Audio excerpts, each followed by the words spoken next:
ઉભો થાય દા. હું દીપકાનંદજી સાહેબ પદ ગયા. મૂકું છું. હા જી.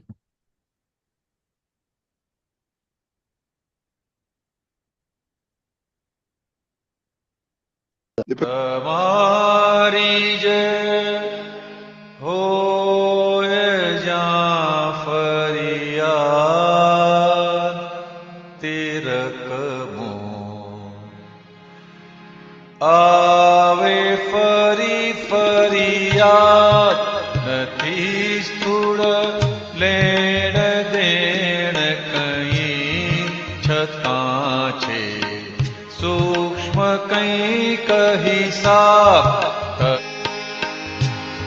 હિસાબો ચૂકતે કરવા ખુલ્યા જો સ્મૃતિ પટયાવાસ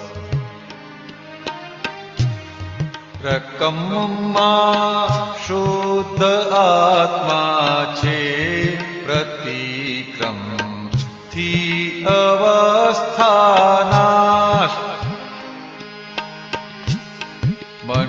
મનોગ્રંથિ જે ફૂટે છે બહિના એવિડન્સોથી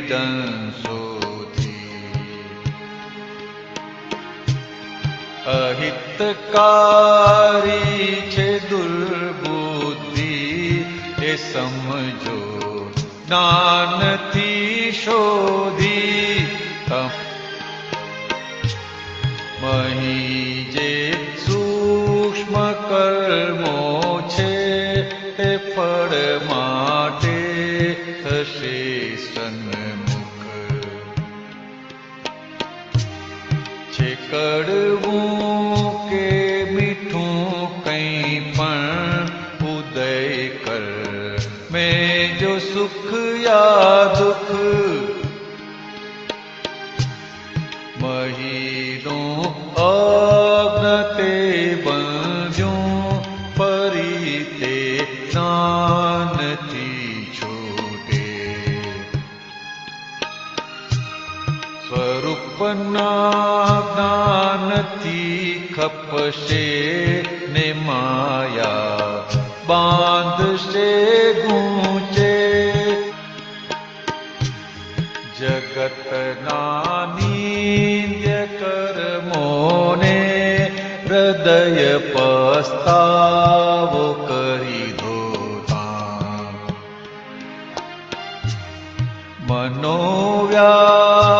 મનોવ્યાપારમાં શુદ્ધિ થતા સૌ દોષ નિર્જરતા દીધો જે ધક્કો ફાઇલને ફરીથી બૂમ પાડ્યું હે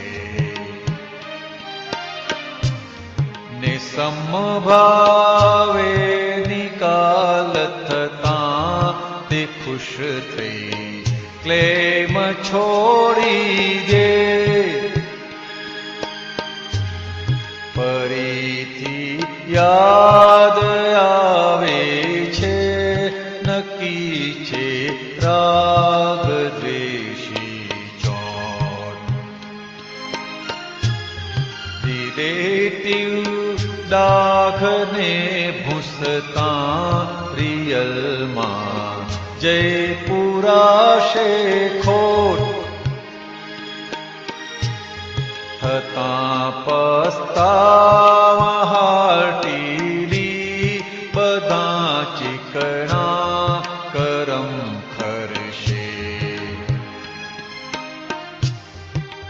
પવિત્રા સિદ્ધ મંદિરમાં અનંતા આત્મગુણ ખીલશે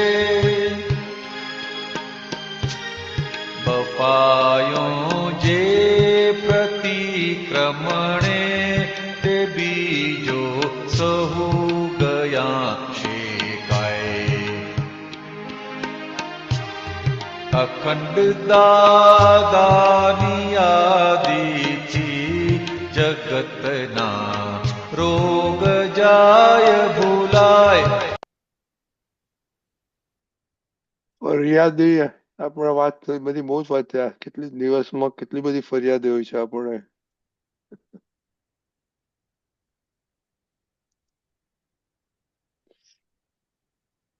હમ. એના વિશે થોડી ફોડ પાડો ફરિયાદો વિશે શૈલેષાનંદજી. હા, કરીએ. તમારી જ હોય જ્યાં ફરિયાદ, તે રકમો આવે ફરી ફરિયાદ. હવે ફરિયાદમાં બે વસ્તુ છે. ક્યાં તો આપણને ફરિયાદ હોય અંદર, ક્યાં તો કોઈને આ ફાઇલ એક માટે ફરિયાદ હોય, બંને હોય. ફરિયાદ એટલે કે જ્યાં સંભાવથી નિકાલ નથી થયો તે. અને પછી કે છે નથી સ્થૂળ લેણ દેણ કઈ. દેખીતો વ્યવહાર લેણ દેણનો ના પણ હોય, પણ ચિત્તમાં હોય, મનમાં હોય. શું હોય છે? એટલે હમ. જ્યાં મન બંધાયેલું છે, જ્યાં ચિત્ત બંધાયેલું છે, સૂક્ષ્મ હિસાબ. એટલે મને ફાઇલનો એકવાર દાદાએ અંદરથી સમજાયું કે જ્યાં ચિત્તમાં હજી હાજર છે એ ફાઇલ છે.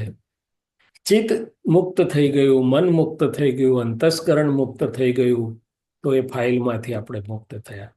એટલે કે છે કે કંઈ ને કંઈ, ક્યાં તો આપણા તરફી, ક્યાં તો એમને આપણા ફાઇલ એક માટે કંઈ ને કંઈ જે પણ છે, તો ત્યાં કંઈક સૂક્ષ્મ હિસાબ એટલે કે સમભાવથી નિકાલ થવામાં બાકી છે. અને કે છે ને, હિસાબો ચૂકતે કરવા ખુલ્યા જો સ્મૃતિ પટ, કે જે યાદ આવે છે, સ્મૃતિમાં આવે છે. દર્શન નહીં, સ્મૃતિ એની બેઠા છીએ સામાયિક કરવા, વિધિ કરવા કે અમને આવે, તો કે સ્મૃતિ ઇટસેલ્ફ કે છે વોશ મી આઉટ, વોશ મી આઉટ. કેમ? તો કે સ્મૃતિ રાગ અથવા દ્વેષ, ડિસ્ચાર્જ રાગ દ્વેષ કે ડિસ્ચાર્જ અભિપ્રાય કે ડિસ્ચાર્જ ઉભેલી ફાઇલના આધારે સ્મૃતિ છે.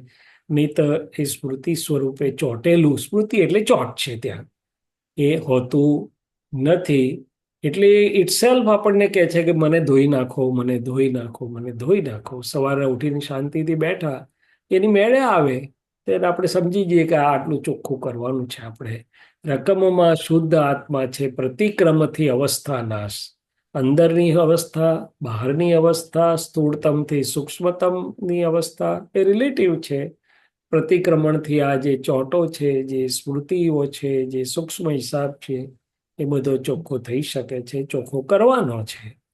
મનોગ્રંથિ જે ફૂટે છે બહિલા એવિડન્સોથી, અહિતકારી છે દુર્બુદ્ધિ એ સમજી જ્ઞાનથી શોધો. એટલે અંદર હમણાં જ વાત કરીને અંદર ફૂટે છે, ભરેલો હમ. માલ છે એમ કહીને આપણે કે હું તો શુદ્ધાત્મા, એટલે પણ ભરેલો માલ છે અને ચોખ્ખો કરવાનો છે, ગ્રંથિ સ્વરૂપ પડ્યું છે, આપણે નિર્ગ્રંથ થવું છે. આ તો એવિડન્સ ઉપકારી છે કે આપણને દેખાડે છે કે આ ગ્રંથિઓ અહીં પડી છે. તો એ ગ્રંથિઓની સામે આપણે પુરુષાર્થ કરીએ, જ્ઞાન વાપરીએ, અને એમાંથી ગ્રંથિને છેદન થઈ જાય, શુદ્ધ થઈ જાય, નિર્ગ્રંથ થતા જઈએ. મહી જે સૂક્ષ્મ કર્મો છે તે ફળ માટે થશે સન્મુખ. અંદર જો પરમાણુ પડ્યા ના હોય, પરમાણુ કર્મો એ પરમાણુ સ્વરૂપે, પૂતગલના સ્કંદ સ્વરૂપે છે, તો બહાર સંયોગો એવા આપણને સ્પર્શી શકે નહીં, ભેગા જ ના થાય, અથવા ભેગા થાય તો સ્પર્શે નહીં. પણ અંદર છે માટે બહાર સંયોગો વ્યવસ્થિત ભેગા કરે છે. આપણને લાગે છે કે બહાર સંયોગો આવા આવ્યા એટલે આવું થયું. ના, અંદર પડ્યું છે માટે બહાર એવું ભેગું થયું છે. નહીં તો બ્રહ્માંડમાં કોઈ આંગળી અડાડી શકે એવું નથી, દાદા કે છે. એટલે કે છે તમારા બ્લન્ડર્સ અને મિસ્ટેક્સ, બ્લન્ડર તોડી આપ્યું, મિસ્ટેક્સ, તો કે મહી જે સૂક્ષ્મ કર્મો છે તે ફળ માટે થશે સન્મુખ. છે કડવું કે મીઠું કંઈ પણ ઉદય કર્મે જો સુખિયા દુઃખ. બહેલું અજ્ઞ તે બાંધ્યું ફરી તે જ્ઞાનથી છૂટે. આ આખી જ પ્રકૃતિ જે અજ્ઞાનથી બંધાયેલી, એ હવે જ્ઞાનથી બધું શુદ્ધિકરણ થતું થતું છૂટું થતું જાય.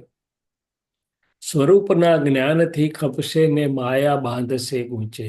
આપણે શુદ્ધાત્માનું આપણે હમણાં જ વાત કરી, શુદ્ધ ઉપયોગની વાત કરી, ક્ષણ વેડફવાની નહીં એની વાત કરી. એનાથી આ બધું ખપી જાય, એટલે કે પ્રકૃતિ આખી ધોવાઈને ચોખ્ખી થઈ જશે. પણ જો અજ્ઞાન, એટલે જ્ઞાન ડિસ્ચાર્જમાં જે માયા અજ્ઞાન છે, કે એને જો ટેકો આપ્યો તો પાછું ગુચાશે કે છે. અને જગતના નિંદ્ય કર્મોને હૃદય પસ્તાવો કરી ધોતા, મનોવ્યાપારમાં શુદ્ધિ થતા સહુ દોષ નિર્જરતા. દાદા ભગવાન એવું કહેતા હતા કે તારાથી ગમે તેવી ભૂલ થઈ પણ ગઈ હશે, પણ જો તું અહીંયા સાચા હૃદયથી દાદાની સાક્ષી પ્રતિક્રમણ કરીશ તો ધોવાઈ જશે, પણ ફરી ન થાય એની જાગૃતિ ચોક્કસ રાખવી ઘટે. અજ્ઞાન દશામાં થયેલું આપણે અત્યારે ચોખ્ખું કરી શકીએ છીએ. મનોવ્યાપાર બહારની શુદ્ધિ તો વિતરાગો નહીં, વિતરાગો મનો અંદર અંતસ્કરણની શુદ્ધિની વાત કરે છે, તો પછી બધા દોષ નિર્જરી જાય. પણ જો કોઈ પણ ફાઇલને, હવે આ ફાઇલને ધક્કો આપણે દેખી તો મોટો તો નથી મારતા, પણ અંતસ્કરણના લેવલ પર ધક્કો વાગી જાય. દાખલા તરીકે મેં હમણાં જ દાખલો આપ્યો કે દવાખાનું બંધ કરવાનો સમય થયો હોય ને પેશન્ટ આવીને ઊભું રહે એટલે જોઈએ, કદાચ જોઈ બી લઈએ, પણ મન કચવાય, અંતસ્કરણ કચવાય, અંદરથી ધક્કો વાગે. શું અત્યારે કેમ આયા, જરાક વહેલું તો આવું. આ સંયોગનો ધક્કો જ કહેવાય ને, કારણ કે અંદર આપણે થોડુંક પ્રકૃતિ અજ્ઞાનમય ઉછળી પછી એને બેસાડીએ વ્યવસ્થિત, આમ તેમ વસ્તુ જુદી થઈ. એટલે કે અંદર જે સંયોગ સંપૂર્ણ સમાધાન સંભાવથી નથી પ્રસાર થતો, એ ફાઇલને ધક્કો દીધા બરાબર છે. મહાત્માઓ બહાર તો શાંતિ રાખીને ફાઇલનો સંભાવથી નિકાલ કરી લે છે, પણ અંતસ્કરણના લેવલ ઉપર ઘણીવાર હજી ફાઇલને ધક્કો વાગે તો પછી ફાઇલ બૂમ પાડીને ઊભી થશે. એટલે એને આપણને થાય કે યાર આટલું બધું એને સાચવીએ છે કે બોલતા નથી, કરતા નથી, કહેતા નથી, તોય બસ બસ કરે છે. આપણા અંદર કંઈક, હજી આપણી અંદર કંઈક ઊભું છે. સમભાવે નિકાલ થતા તે ખુશ થઈ ક્લેમ છોડી દે. હવે સંભાવથી નિકાલ બહાર વ્યવહારનો તો સેકન્ડરી છે. અંદર મારો અંતસ્કરણના લેવલ પર મારી અભિપ્રાય કે સમજના લેવલ ઉપર જ્યારે સંભાવ થશે ત્યારે એ બહારથી પણ મને ફાઇલ હસતા હસતા નો ઓબ્જેક્શન સર્ટિફિકેટ ગ્રીન સિગ્નલ આપીને ઉલટાનું કહેશે કે તમને કંઈ જરૂર હોય તો અમે આવીએ, તમને શાંતિથી મૂકી જઈએ, મોક્ષે જવા દઈએ. ફરીથી યાદ આવે છે નક્કી છે રાગ દ્વેષી ચોટ. હમણાં જ વાત કરી કે સ્મૃતિ એ રાગ દ્વેષને આધીન છે, ચોટ છે ત્યાં. રિલેટિવ ડાઘને ભૂસતા રિયલમાં જે પુરાશે ખોટ. આ એકલું રિલેટિવ નથી, એકલો ભરેલો માલ નથી, એ ડાઘો ધોવાશે એટલે રિયલનું ઉર્ધ્વગમન થશે. આ ચોખ્ખું જ કહે છે, રિયલમાં પુરાશે ખોટ. થતા પસ્તાવા હાર્ટીલી બધા ચીકણા કર્મ કરશે, પવિત્ર સિદ્ધ મંદિરમાં અનંત આત્મગુણ આપ્યું છે. કેવળ અનંત સુખ ખુલ્લો ધામ આપ્યું, પણ હવે આ જે ભરેલા માલની ચિકાશો કે જે કંઈ દોષો કે જે બાકી છે એ ચોખ્ખું થતું જાય તો આ સિદ્ધ મંદિરમાં અનંત આત્મગુણ ખીલે.